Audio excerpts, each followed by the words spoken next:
Bienvenidos aventureros, vagabundos y amigos intrépidos a un nuevo episodio de El Viajero Tritón, el podcast de viajes que nos va a llevar a dar la vuelta al mundo por 2 veces.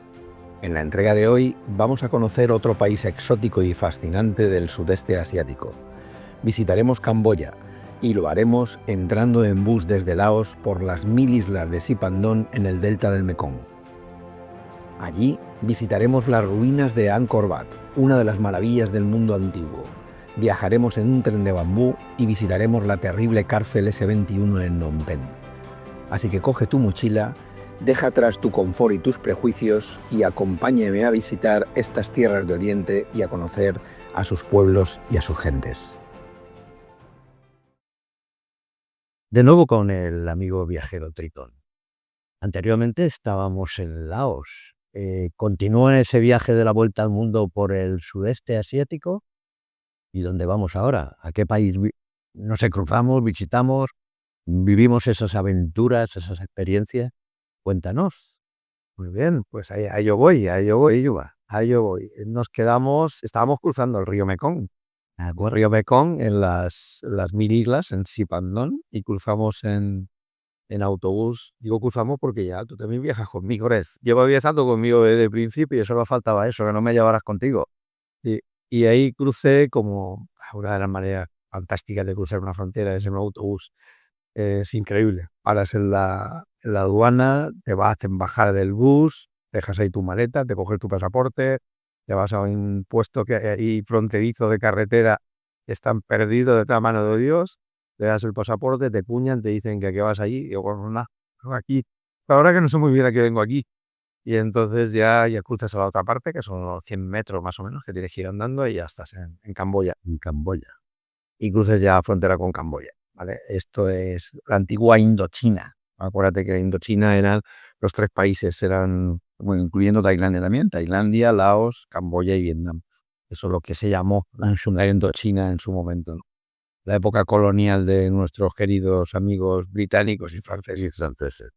Pues ya cruzas la frontera y ya camino de ahí en unas 7 horas aproximadamente de bus, ya sabes, el bus este que hace 250 kilómetros y te tiras 8 horas encima de él. Tienes que contar algún día sumar las horas de búsqueda. Sí, muchas, pero al final, fíjate, como me gusta tanto viajar y con calma y con serenidad, y sabes que es un poco el propósito de mi vida y mi vida viajera, sobre todo, o cuando vienes aquí ya se te olvida todo enseguida, ¿no? Eso sí, te digo, unas distancias a lo mejor de aproximadamente 250 kilómetros, que aquí te lo recorres en 2 horas y es que 6 horas aparte que la carretera muy tortuosa. De hecho, se les estropeó el autobús y tuvieron que traer otro. Es algo que, bueno, que aquí también ha pasado a veces, pero ahí más aventura, y te toca hacer. Y a que venga el autobús y ya está, y la vida, pues tampoco pasa nada, ¿no? El primer sitio que fuiste a Camboya, ¿qué es lo que tenía predeterminado? Mejor. O sea, empezar por lo mejor tampoco está mal, ¿no? Porque cuando llegas a la primera ciudad, que es Siem Reap, en Siem Reap es una ciudad que parece que sea el venidor de Camboya, ¿no?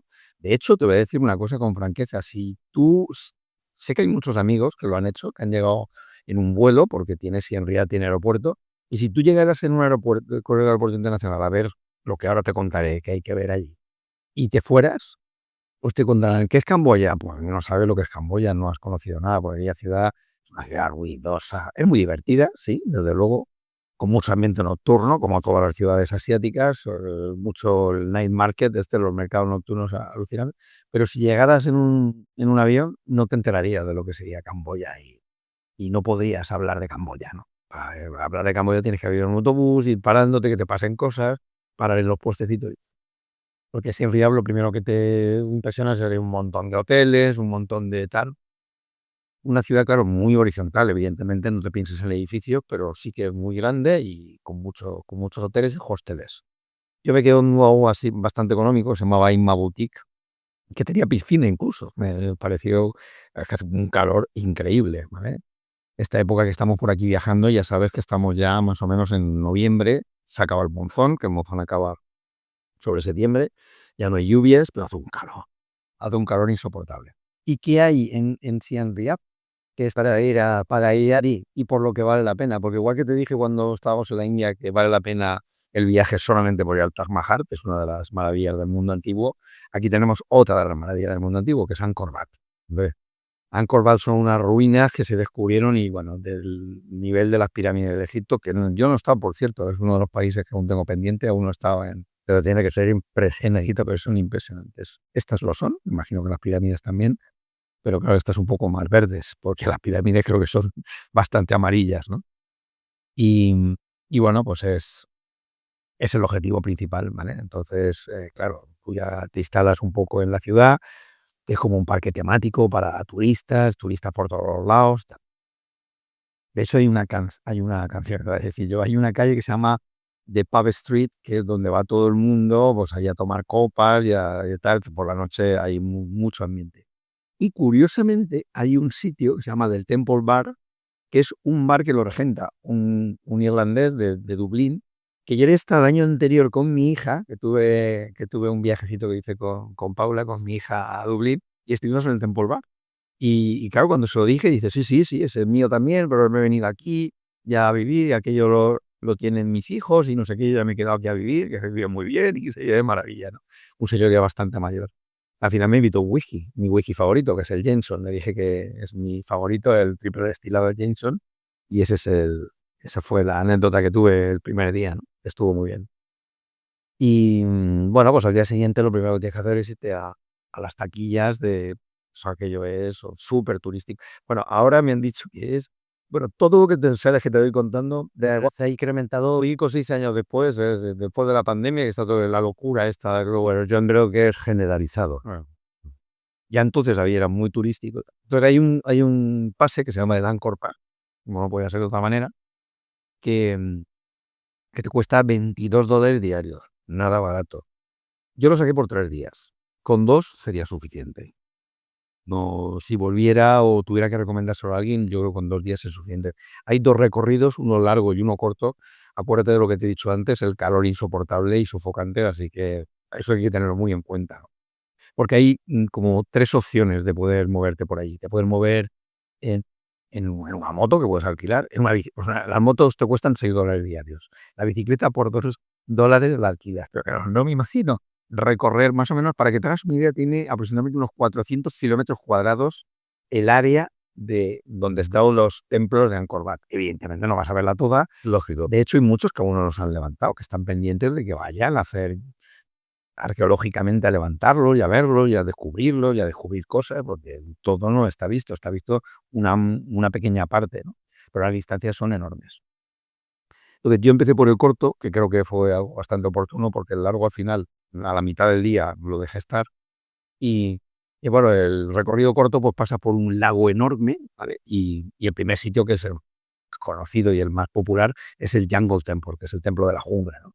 Y ahí es donde llegas a ver eso tan fantástico que habrás visto fotografías de árboles que se meten las raíces y salen. Y bueno, es una construcción maquiavélica y un poco fantasmagórica, ¿no? Por la noche, eso es fascinante. Y lo es, porque yo estuve al amanecer, al día siguiente, y claro, se veía un poco pues, el aspecto nocturno y es alucinante, la verdad que aquello. Entonces, a este Jungle Temple se entra por una puerta y se sale por la otra. O sea, se entra por la puerta del oeste, porque según cuenta en fin,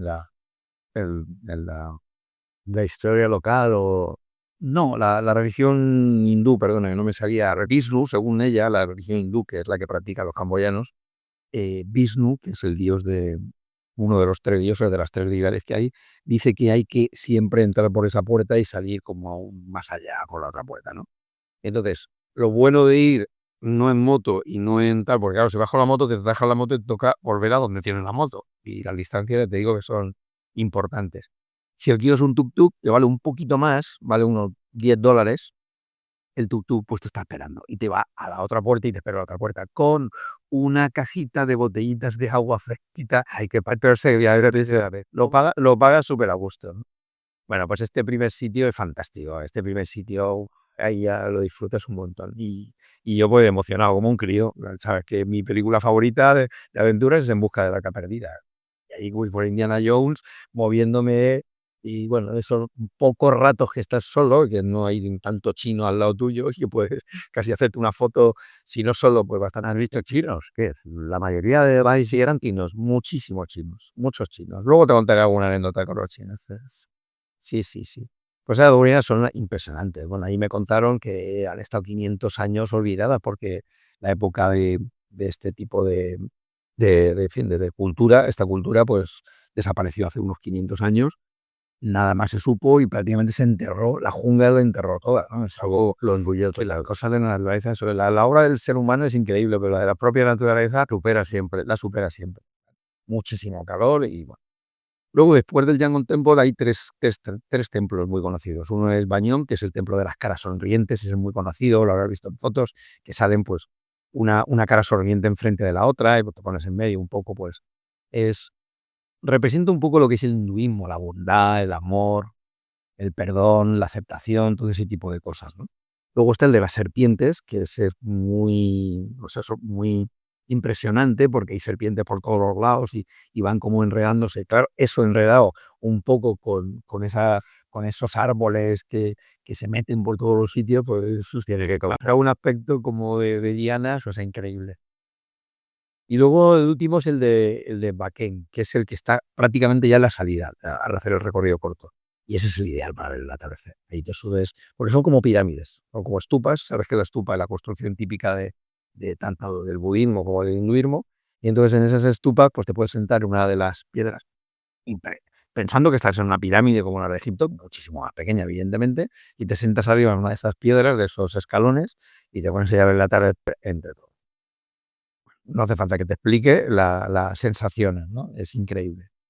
Y bueno, pues ese fue un primer día impresionante no, irrepetible, ¿no? Ya con eso está pagado el pase. Al día siguiente hice el recorrido largo, efectivamente, como te he dicho antes, a ver, vas a ver, no tan impresionante, todo mucho más largo, las distancias mucho más largas. Afortunadamente el tuk-tuk te cuesta lo mismo en una distancia corta porque lo que negocias es el día. Y bueno, pues haces todo el recorrido. Yo como ya lo había visto, la verdad que, a ver, puedes volver a verlo todo otra vez, pero ya es un poco por decir, esa mentalidad europea de decir, bueno, como lo he pagado, no hacía falta. Y yo pues también quería aprovechar porque iba solamente a estar 3 días y quería ver el Tolle Siap. El Tolle Siap, el Tolle Siap es un río, un afluente del Mekong, que desemboca sus aguas con el monzón en un lago que es el Tolle Siap, ¿vale? Y este lago, pues, o sea, es enorme, o sea, puede medir unos 130 kilómetros de ancho, es enorme. En época post-monzón, que es de donde ha recogido todo el agua. Y hacen o sea, un proceso muy curioso de la naturaleza en el que después del monzón llena el agua al Mekong y luego la va a devolver esa misma agua al Mekong, prácticamente vaciándose y quedándose en nada. Y es un efecto muy curioso porque ellos lo utilizan pues, para las plantaciones, para los arrozales, etcétera, etcétera. Y ahí puedes hacer una visita muy chula a porque como te acuerdas, no sé si te acuerdas cuando estuvimos hablando de Myanmar, de las villas estas flotantes que estaban encima del agua, ¿no? Pues aquí hay unas villas flotantes y hay un bosque que es el Floating Forest, que es el bosque flotante, que puedes ir a visitar, ¿no? Que es un bosque dentro de tal, de bambú, de muchos árboles también hay mucha, o sea, mucha tipología de árboles, ¿no? Tiene muy poquita profundidad y puedes ir en unas canoas, las longtail estas famosas que hay en esta parte del sudeste asiático, que son esas de cola larga, y en silencio es espectacular ver aquello. Claro, cuando ya te estás acercando al pueblo, ya vas oyendo voces. Y te quieren sonar voces de las señoras que vienen a venderte cositas, yo no sé qué, no sé cuánto, ¿no? Y una vez has llegado ya a las villas, pues ahí puedes comerte el plato típico de ahí, ¿sabes cuál es? ¿No te lo imaginas? Pues el caimán. Hay unos viveros de caimán y ahí la gente sí, tiene costumbre de ofrecértelo, te lo ofrece a la plancha. Bueno, hay que probarlo, unos letitos, hay que probarlo también a ver esto. A mí no me gustó nada, pero bueno. Dicen que es parecido al pollo. Sí, a mí no me gustó mucho, yo lo vi muy duro y bueno, pero hay que probarlo y bueno, se prueba y ya está. Por la noche me fui a ver un espectáculo de la cultura yemer, allí dentro de la ciudad, en Siem Reap, Y luego, lógicamente, nos voy a tomar una copa a Pub Street, que es la zona. Terminas la jornada bien. Y allí está la anécdota que te iba a contar, porque cuando termina es de la tradición camboyana, todo un poco la cultura yemer y todo aquello, ¿no? Y cuando acaba, claro, tú tienes la tentación, todos los europeos, habíamos bastantes turistas, ¿no? Empiezas ahí a aplaudir y todos los chinos se te vuelven mirándote así. Digo, ¿qué pasa aquí? Y claro, preguntas un poco y dice, claro, como ellos no manifiestan su alegría en público, son un poco como japoneses, dices. Pero bueno, a ver, no puedo. Pero te miran como muy raro. Bueno, esa fue un poco la anécdota, porque estaba lleno, el teatro estaba lleno de chinos, claro. Y bueno, pues ese tema. Así que, bueno, pues eso fue un poco la experiencia de Siem Reap. 3 días. Y sí, esos 2 días, ¿no? Sí, 2, 3 días y estuve ahí. Luego, claro, cuando vas por la calle y sobre todo también en las afueras de los templos de Angkor Wat, pues los chavales te van vendiendo de todo. Y a mí, pues aquello siempre me da mucha pena. Ya te lo conté en otro día, en otro de las partes que estuvimos, ¿no? Y ya le preguntas al chaval, oye, ¿pero qué no vais a la escuela? No, no, es que voy por la tarde. Claro, lo ves al mismo chaval por la tarde y dices, no, es que voy por la mañana. Y digo, ya, sí, ya me lo has contado antes. Y te venden de todo. Hay algunos que te están vendiendo supuestos objetos de guerra, minas antipersona, o sea, que este sitio pues tuvo la mala suerte de tener que soportar muchas guerras y te venden ese tipo de cosas que probablemente sean de mentira y es un poco, pues eso, grupos mafiosos que además llevan a estos chavales y es muy triste, pero bueno, poco puedes hacer tú contra eso, pero bueno, es lo que hay. Bueno, pues nada, una nochecita en la Street Pub esta y nada, y al día siguiente pues a coger el bus bien temprano, un autobús local que va rodeando toda la parte del Tonle Sap, ¿vale? Que es enorme y va rodeándolo todo hasta una ciudad que se llamaba Battambang. Esta ciudad pues son de esos sitios que yo voy descubriendo, como yo no sabes que no probamos viaje, que me lo contaron allí. Una persona local me dijo, vete a este sitio que te va a gustar, hay 2 cosas que te van a gustar mucho. Y allá que me fui a Battambang, ¿vale? Así que, pues nada, ahí empezó el recorrido de que, bueno, pues eso, hay que dejarse llevar y no dejar que te cuenten las cosas, sino vivirlas por ti. Y ser muy tolerante. Pues ahora hay que ir aquí, pues se va aquí. Y ya está, improvisando. Es que al final te das cuenta de que todo el mundo, pues, te puede enseñar muchas cosas, ¿no? Son muy parecidos. Si es Siempre mejor, no sé, al del lugar, al de la gente que vive allí, te puede indicar algo que consideran ellos que va a ser atractivo para ti. Eso es. Y si no tienes prejuicios Exacto. y tienes una mente tolerante, pues tú vas hacia donde te dicen y una vez te sorprenderá más, otra te dará más Pues y creencia, claro. o puedes equivocar, pero dejarte llevar un poco por el río, fluir, como se llama en Asia y como aquí también llamamos ahora, porque ahora nos hemos hecho muy de ese tipo de cosas. Así que nada, rumbo a Battambang, rumbo a Battambang. ¿Y qué pasa en Battambang? A ver, ¿Por qué fuiste? Porque era me indicaron para que fui a ¿qué te Battambang. indicaron que fuera el recorrido es largo, ¿eh? Hay unos 10.000 metros cuadrados, o sea, kilómetros cuadrados de lago, ¿eh? O sea, es que es enorme, es que no te puedes imaginar, vas rodando al lado, de vez estás en el mar, vas con un autobús al lado de lo que, no sé, te digo, esto es el mar, por además me lo creo, porque es que es enorme, es brutal. Y, y nada, llegas a la ciudad. La ciudad es una ciudad muy bonita, muy pequeñita, muy colonial de la época francesa. Hasta aquí se nota muchísimo el pasado francés. Tiene el edificio, la casa del gobernador y la de correos, son espectaculares, de colores amarillos, todos pasteles preciosos. Hay que reconocer que muy chulas, ¿vale? Vi muchísimas tiendas de venta de motos. Y yo pregunté, ¿y esto por aquí? Y esto dice es que todo el mundo, para ellos, el estatus más alto que pueden tener es tener una moto. Motos hay por todos lados, ¿no? A mí, sabes que me encanta la moto, yo la alquilo donde voy, siempre alquilo la moto, porque me se la han Corbat, pero ahí fue porque me recomendaron no hacerlo. ¿Y qué cuesta una moto? Pues $700. Por $700 tiene una scooter maravillosa. $700, a ver, al cambio de la época, pues podíamos estar hablando que en aquella época, como estaba el cambio, algo más de 500 euros, ¿eh? Muy barata, muy barata. Lógicamente barata para nosotros, para ellos, Sí, para ellos, sí, por eso es un símbolo de estatus. de estatus, correcto. Muy bien, pues nada, entonces, pues bueno, pues, ¿qué es el atractivo aquí principal de este sitio? El tren de bambú. ¿Y qué es eso de un tren de bambú? ¿Tren de bambú? Sí, un tren de bambú. Las líneas férreas prácticamente después de la dictadura de Pol Pot, que luego hablaremos de él cuando lleguemos desgraciadamente a la cárcel S21 en Phnom Penh, con la dictadura de Pol Pot, pues lo que ocurrió es que al final pues, el país se quedó en una decadencia brutal y prácticamente las líneas férreas estaban, pues, no había trenes, no se movían, bueno, no había trenes, pero no se movían, no había... Entonces las líneas se dejaron muy abandonadas. Y aquí, claro, todos estos pueblecitos que había en esta zona, todos vivían un poco de la comunicación del tren, del ferry, de todo eso. ¿Y qué ocurre? Que sabes tú el ingenio del ser humano y sobre todo del ser humano cuando es muy pobre, como es el caso de esto. Bueno, las carreteras, o sea, la carretera principal, ya te he contado un poco cómo es, imagínate las secundarias. Entonces aquí el ingenio les hizo una cosa que se llama el norri, ¿vale? Los camboyanos, que es una tabla de bambú que se acopla a un par de ejes de ruedas de acero y entonces se propulsa con un motor como de lancha de barca o de lo que sea que tú tengas. Entonces, si tienes una tabla, claro, los ejes, claro, es fácil de montar y de quitar, ¿vale? ¿Y por qué se necesita montar y quitar? Porque tú vas para allá, pero viene otro. Entonces, cuando viene uno, tiene preferencia. A ver el que llegue antes. Entonces llegas, bajas, sacas todo de la vía. Ellos lo utilizan fundamentalmente para llevar su transporte y sus cosas, pero claro, se han dado cuenta que esto es un tema turístico que puede ser un reclamo turístico que puede ser bastante interesante y la gente pues normal puede estar. Y entonces hay mucha gente de todas estas zonas que dan servicio a los turistas. Te cobran $5, que prácticamente es un regalo, y te subes encima de una tabla, tumbado, sentado en la posición del loto, como te dé la gana, ¿no? Claro, vas ahí tú solo, vas con el motor y el tío que va ahí a ti. Velocidad. Pues no, la velocidad punta, velocidad, no sé, 10 kilómetros por hora, 8, 10 kilómetros por hora, es poquito, por poquita velocidad, y vas y de momento ves allí,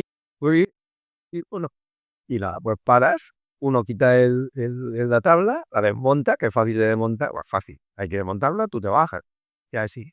Y sigues hasta otro, recuerdas a montarlo, luego ahí pues, vas a la corrida en dirección contraria, y es una curiosidad, más que una utilidad que hace esos fascinantes es por probar. Y luego con el tuk-tuk, pues había dos sitios que quería visitar, dos sitios que había escuchado, ¿no? Uno era el Bat Nom Banan y el otro es el Bat Nom Sampo. El primero es un sitio, bueno, pues que se llama la cueva lo que es la cueva de murciélagos y el otro es una pagoda. Se suben por unas escalinatas que son 40 minutos de escalinatas para arriba, agotadoras, ¿no? Pero puedes hacer otra cosa y es coger a un tío que tenga otra moto, porque la moto tuya no sube. Hay otra moto mucho más potente de 2,5, que subes detrás, el tío te sube, te cobra pues tu correspondiente 5 o $8 y te deja arriba del todo. Y ahí hay una especie de agujero en la zona central donde bajo está la cueva, ¿vale? La famosa cueva de los murciélagos. ¿Para qué tristemente se utilizó ese agujero? Pues en la época de los Yemenes Rojos, pues subían ahí a la gente y le decían a saltar. Así que fíjate qué triste y qué terrible y que un agujero de casi 70 metros, o sea, imagínate. Bueno, cosas tristes que también hay que contarlas, porque las visitas, pues no porque sean agradables, sino porque, bueno, pues están en el camino y también hay que hacer un homenaje al ser humano para ver lo que no hay que hacer, ya, aunque no sea, Sobre todo eso. aunque no sea divertido. Pero bueno, por la tarde tienes la recompensa, porque cuando llega el atardecer, te bajas a la parte de abajo, hay muchos chiringuitos, está todo muy preparado, y de esa cueva que has entrado, que es enorme, es brutal, salen justo al atardecer, además todas las tardes, y si no a la misma hora, pero casi, cuando ya prácticamente los rayos de luz están acabando, salen los murciélagos, pero en bandada extraordinariamente. Cientos de miles y miles y miles de ese es el espectáculo. Y ese es el espectáculo que merece la pena, ahí, bebiéndote una cerveza, que por cierto, ¿sabes cómo se llama? ¿Quieres que seguimos el mismo camino, no? No, se llama Siap, como el río, sí, ahí se llama, ¿vale? Y ahí puedes cenar. O sea, yo yo probé el Loc Lac, que es un plato que es típico de la época colonial francesa, que es un plato de carne que está así poco hecha con verduras. El más famoso, que es el que había probado en Siem Reap, que es el más habitual de allí, es el amok, que es pues, un curry o bien de pescado o bien de pollo, ¿no? Lo hacen todo con leche de coco. Ahí le ponen leche de coco a todo, ¿no? Y luego nada, pues luego pues un autobús a media tarde me llevó a la capital, a Phnom Penh, que era la capital del país y mi última parada aquí en Camboya, ¿no? Y nada, pues ahí llego bastante tarde, Cuando llegas, son unos 260 kilómetros aproximadamente el recorrido, y cuando llegas con el autobús, o sea, eso sí que es un poco insoportable, porque claro, normalmente en los autobuses va poca gente, va mucha gente local y poco turista. Claro, cuando ven bajar un turista, pues se te tiran todos los autobuses de cierre encima, no te dejan casi ni coger la mochila del maletero. Yo te la llevo, yo te la llevo. No, no, ni mochila la llevo yo y te agobias un poco, la verdad. Aunque al principio yo quiero acostumbrarme a la normalidad de esto, pero te agobias porque todo el mundo quiere. La mochila, todo el mundo quiere llevarte, todo el mundo quiere engañarte con el precio y al final, pues me quito a todos un poco de encima y ya me voy. Y ya cuando ya se han ido todos, entonces ya le pregunto yo a alguno, ya eres tú, me llevas tú a algún sitio que esté bien y tal, pero la ciudad de Phnom Penh es una ciudad de las que no hay que volver, ¿vale? Es una ciudad que todo es bastante complicado, te quieren engañar, te estafan en todos los sitios, hay muchos carteristas, ya todo eso, ya me lo había advertido, pero me lo dijeron en el hotel. Me quedé en un hotel que tampoco me gustó mucho, era un hotel muy sencillo y muy barato, pero no me gustó mucho. Lo único que estaba al lado del Central Market, que es el mercado central, que es espectacular. Igual que el de Tailandia, igual que el Patpong de Tailandia o todos los grandes mercados centrales de las capitales asiáticas. Pero no es un sitio muy agradable, la verdad. Y bueno, pues allí había poco que hacer, ¿no? Lo que sí que quería ver, no me quería ir sin ver la experiencia de lo que pasó. Había leído mucho sobre el tema de los Yemenes Rojos, que sabes que fue una dictadura de un energúmeno que se llamaba Pol Pot y este tío pues intentó implantar una dictadura marxista, maoísta durísima y bueno, sí, mucho exterminio. Esto hay un sitio que se llama el Tuol Sleng, que es un museo donde puedes ir a ver, pues es una escuela secundaria y es la que utilizaron como prisión de seguridad. Se llamó la prisión de seguridad S21. Y había un subnormal allí, porque no tiene otra manera de llamarse, que se llamaba Dutch, que era la mano derecha de Pol Pot. Y este tío se supone que torturaron allí más de 20.000 personas para hacerles decir lo que, si lo decías eso, pues te quitaban de en medio, ¿no? Los campos de exterminio llegaron a morir 3 millones de personas entre hambre y, bueno, el régimen este se llamaba el Ankar, el régimen del Ankar, fue terrible.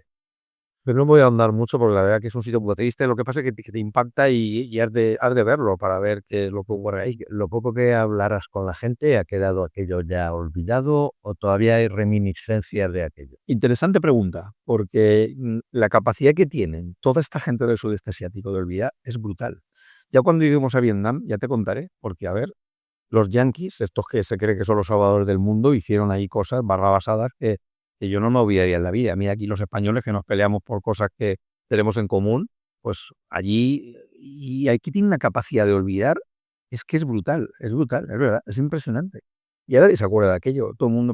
De hecho, preguntas y prácticamente ni te hablan, pero tampoco es que no quieran hablar, simplemente no te dicen nada. No, sí, esto ocurrió y ya. Y pasan por encima, y es una atrocidad lo que ves allí. De hecho, el paseo, la visita guiada, es el silencio, nadie habla, y claro, ves las camas, lo ves todo, es como estar en Auschwitz o en una cosa parecida, pero muchísimo más terrible, porque ves los sitios de tortura, y está todo allí, lo han querido dejar perpetuar para que se quede allí, ¿no? ¿Y saben los únicos que sobrevivían a estos campos? Pues la gente que era útil, los escultores y los pintores, porque querían perpetuar el régimen y entonces los dejaban ahí para que pintaran y construyeran. Y hubo uno que se llamaba Banat, muy conocido, que además hay una exposición allí de él, que él hizo, reflejó luego, claro, cuando todo acabó, las torturas que le había estado viendo, porque a él lo dejaron vivir precisamente por eso. Y luego hay una cosa muy terrible, que hay las últimas 14 tumbas, cuando ya el ejército vietnamita ya entró para liberar un poco de los Khmeres rojos, que fueron los liberadores de ellos, los vietnamitas, fíjate qué curioso. Estos ejecutaron como última voluntad, el Dutch este ejecutó a los últimos 14 que tenía. Y hay 14 tumbas blancas que están justo a la entrada, un poco en homenaje a aquello, ¿no? Muy triste, pero bueno, hay que contarlo, ¿no? Había que contarlo, las cosas, Lógico, las conservatorias de ese país, de esa historia. Luego la ciudad, pues, a ver, cuando luego el régimen este acaba, viene la monarquía, es el régimen que hay ahora, y poder visitarlo, ellos están encantados, o sea, es como ir al Palacio Real de Madrid y poder entrar en el Palacio Real y visitarlo, ¿no? Esto no es muy normal, pero aquí, bueno, pues esta dictadura monárquica, pero bueno. es una dictadura que quiere un poco pues, mostrarse al mundo, ¿no? De alguna manera, abrirse un poco. Y eso es espectacular, es un palacio espectacular y vale mucho la pena. Pasa que, claro, después de venir de Angkor Wat y ver las construcciones que hay allí, pues esto se te queda un poquito tal. Y luego los mercados nocturnos, que sabes que ya siempre te hablo de ellos, eso, que son fascinantes. Le tomaste el gusto a comerte un buen pescado fresquito ahí en el yo sí de Catfish, que es mi favorito, que dice que está muy contaminado Nekon, a mí me da igual, yo ahora seguramente estaré muy contaminado de mercurio, pero me he hinchado a comer pescado allí y ya estaba todo muy bien. Y al día siguiente, el recorrido que me llevaba a mi siguiente destino era con un barco a través de un pueblecito que se llamaba Chudok. Y Chudok ya está en Vietnam. ¿Y cómo vamos a entrar en Vietnam? Por mar no, por río. Lo que pasa es que parece el mar, porque es tan enorme, el delta del Mekong es tan enorme, ya te he contado lo de Tonle Sap, imagínate aquí, que aquí ya estamos ya con lo que es el cauce del Mekong, y iremos en ese barco a cruzar la frontera con Vietnam. Una pregunta que te quiero hacer. Ahora que has visitado ya 4 o 5 países del sudeste asiático, la idiosincrasia, la forma de ser de la gente, ¿hay diferencia entre esos países o es una similitud muy concreta entre todos ellos? Otra buena pregunta. Pues yo los veo muy similares a todos, de verdad. Es una amalgama de pueblos que evidentemente tienen sus cosas, sus particularidades y tienen su idiosincrasia propia, pero son pueblos muy similares y es por esa aceptación que tienen. Yo creo que es la religión ese espíritu religioso de aceptación, de bondad, de amor. A ver, ya te he contado antes que hay gente que viene, hay carteristas y vienen a engañarte, como en todos los sitios. Pero lo que respiras en el ambiente y la atmósfera que se respira de ayuda, de bondad, de sonrisa, de tu humildad, de una aceptación, de no una lucha por el tener, sino más bien por ser personas y por comunicarse, no sé, por tener ese espíritu. Eso es muy común en todo el sudeste asiático.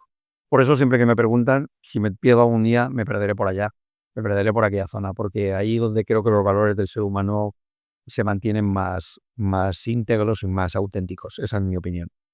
Y quería despedirme haciendo un homenaje con 2 frases que sabes que siempre me gusta hacer, porque me dejó muy impactado este tema, estas circunstancias que tuvieron que pasar los camboyanos, siendo un pueblo que, como bien te estoy diciendo, son muy humildes y muy simpáticos, ¿no? Y bueno, son 2 frases, una es de Martin Luther King y otra es de Nikola Tesla, y te las voy a dejar aquí para que se queden un poco, ¿no? Martin Luther King dijo que la oscuridad no puede nunca conducirte fuera de la oscuridad. Solo la luz puede hacerlo. El odio no puede nunca sacarte del odio. Solo el amor puede hacerlo. Así que si no puedes volar, entonces corre. Y si no puedes correr, entonces anda. Y si no puedes andar, entonces gatea. Pero hagas lo que hagas, siempre continúa avanzando. Y Nikola Tesla nos dejó una reflexión precisamente sobre esto del odio, ¿no? Que decía que si todo tu odio se pudiera convertir en electricidad, se podría iluminar todo el trabajo y todo el mundo. Así que nada, vamos a despedir. Amigo Tritón, otro país, nos van quedando pocos, pero todavía quedan. La mochila sigue llena, ¿eh? La mochila siempre, no me imagino, aunque el caminar no cese, pero bueno, yo creo que vamos recorriendo pasos, ¿eh? El camino se queda detrás y queda uno por delante. Siempre hay que seguir. Así que caminaremos en el siguiente episodio de nuestros programas. Os saludo. El próximo jueves. Pronto.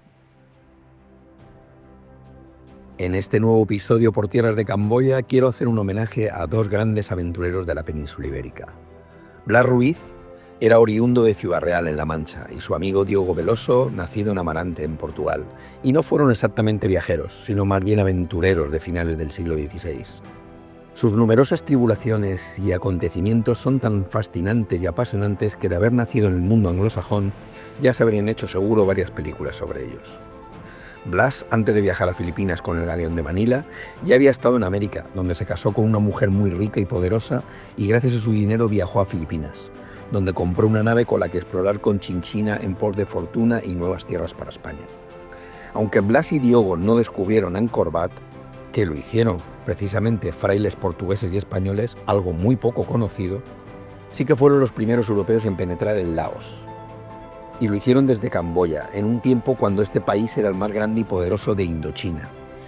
La Indochina antigua es la actual Laos, Camboya y Vietnam, un lugar que desde Occidente se consideraba muy exótico y fascinante. Blas y Diego fueron embajadores, gobernadores, guerrilleros, mercenarios, náufragos, reos, intrigaron y depusieron reyes y fueron osados entre los osados. Pertenecieron a una especie de personajes fabulosos que hoy ya no se produce en la humanidad. Ambos se convirtieron en consejeros del monarca, el rey Sata I de Camboya, y fueron nombrados gobernadores de distintas provincias. De hecho, fueron los primeros embajadores europeos en intervenir en conflictos políticos del sudeste asiático. Blas acabaría su vida en Camboya, en medio de un combate entre chinos y tailandeses, mientras que Diogo, con más vidas que un gato, sobrevivió a todas las escaramuzas y consiguió establecerse en Malaca, la ciudad de Malasia, de la Ruta de la Seda, donde se le pierde la pista. Ambos lucharon mucho para defender el reino de Camboya de los siameses, el reino de Siam de Tailandia. Sus aventuras sin igual inspiraron versos de Luis de Góngora, un gran poeta de la época, y además sirvieron de base para algún episodio de Don Quijote de la Mancha. Así que quede aquí este pequeño homenaje que hacemos. Hasta pronto, vagabundos. Sus aventuras increíbles inspiraron algunos versos de Luis de Góngora, un gran poeta español de la época, y además sirvieron de base para algún episodio de Don Quijote de la Mancha. Así que sirva este pequeño homenaje para esos aventureros del siglo XVI que se jugaban la vida a cambio de fortuna y gloria. Hasta el próximo episodio, queridos vagabundos.